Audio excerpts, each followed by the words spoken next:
Those funny looks on old-time comic books. Comic book covers entice readers with images, and the interior pages deliver a double dose of dramatic graphics and stories.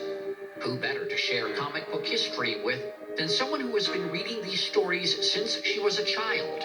Donna Braden, curator of public life at the Henry Ford. What was the first truly successful comic book? It was Superman. Okay. Superman dates all the way back to the 1930s. He was invented by two teenage boys.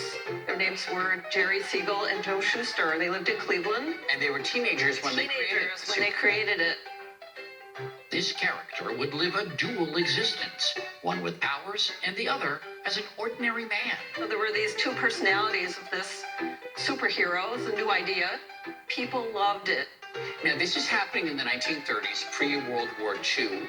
How big a role does the time that this is taking place play in the success of Superman in comic books? Yeah.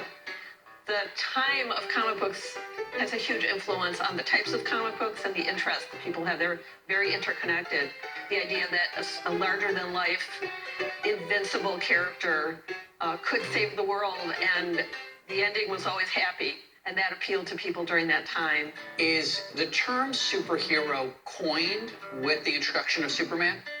We actually have seen early sketches that Siegel and Shuster did about 1935, and they have actually written out on that piece of paper, super-hero. And we think that's the first time that that word was used. It was really a new idea.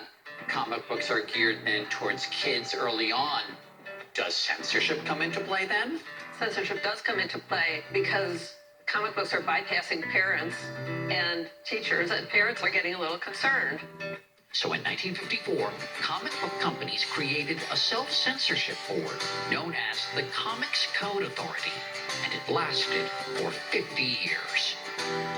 It was during this time that a different kind of character was brought to life. Stan Lee came up with this idea that he would create a new kind of superhero. A more introspective one? More introspective. Also, superheroes that people could relate to better, particularly teenagers. These superheroes had flaws, they questioned things. Vulnerability. They had definite personalities.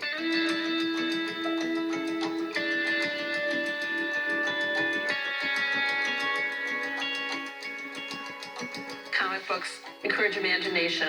They left space for people to imagine, to fill in. And that's what I really loved about comic books and still think is a wonderful quality about them.